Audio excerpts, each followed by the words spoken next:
আজ আমরা খুব সহজেই কড়াইতে খাসি কোরমা করব।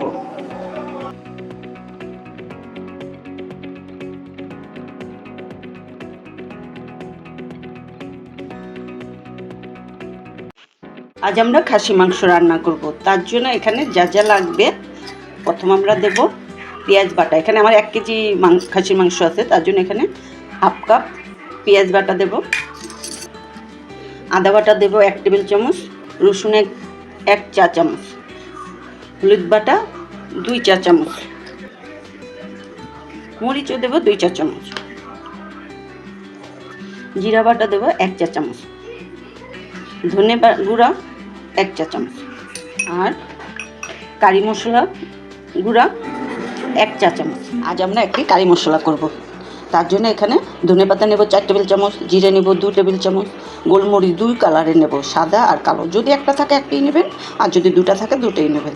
এখানে আমি 1 টেবিল চামচ গোলমরিচ নেব, আর তেজপাতা নেব 2টা। এটা মাছের ঝোল, তরকারি, মাংসের ঝোল, মাংসের কষা মাংস, যে কোনোটাতে রান্নার শেষ নামানোর আগে এটা দিলে ভালো। আবার মাখার সময় যদি আপনি মাখতে যান মাংসটা, তখনও আপনি এটা 1-2 চামচ দিয়ে এটা মাখতে পারেন।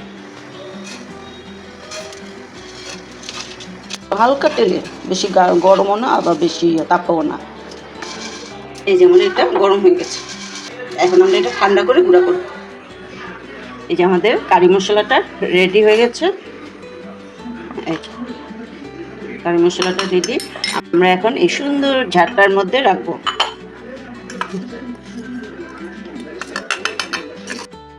আর এখানে 2টা তেজপাতা দেব।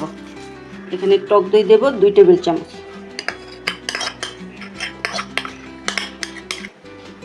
লবণ দেব 1 টেবিল চামচ, চিনিও দেব 1 টেবিল চামচ। এখন আমরা এগুলি সব একসাথে ভালো করে মেখে আধা ঘন্টার জন্য রেখে দেব।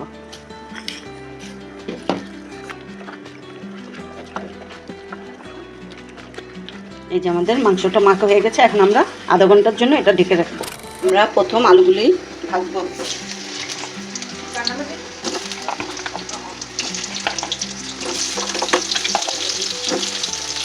একটু হলুদ দেবো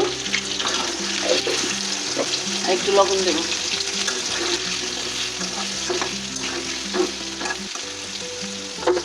আমাদের আলু ভাজা হয়ে গেছে, আমরা এখন উঠাবো।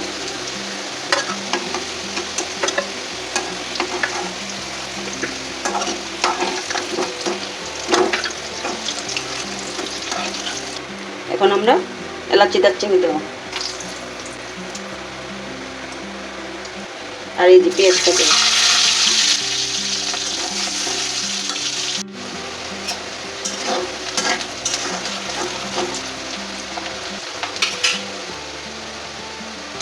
এখন আমার এই যে মাংস মাখাটা দিয়ে দেবো।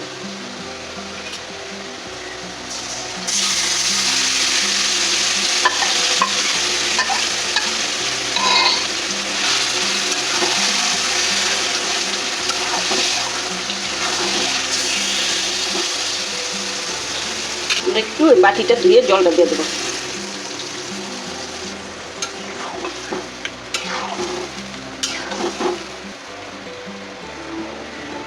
এখন ডেকে দেখবো কষানোর জন্য।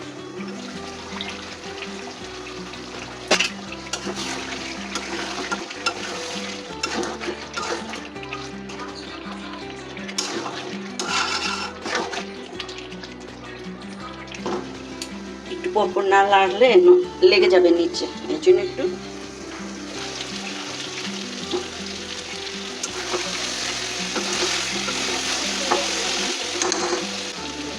জল দেবো একটু সিদ্ধ হওয়ার জন্য। একটু ভালো করে সিদ্ধ হলে পরে আমরা আলুটা দেবো। কড়াইতে খাসি মাংস রাঁধতে হলে সিদ্ধ হওয়ার আগ পর্যন্ত গরম জল দিয়ে সিদ্ধ করতে হবে। আমাদের মাংস সিদ্ধ হয়ে গেছে, হাড্ডির থেকে মাংস একেবারে ছেড়ে গেছে। এখন আমরা আলুটা দিয়ে দেবো।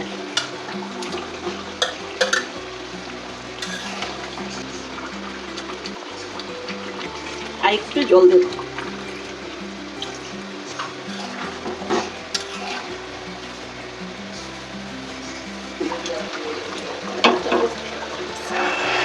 এই যে আমাদের রান্না হয়ে গেছে, আমরা একটু গরম মশলা গুঁড়ো করে দিয়েছি। আর এই যে কয়টা কাঁচামরিচ দেবো। আমাদের রান্না হয়ে গেছে।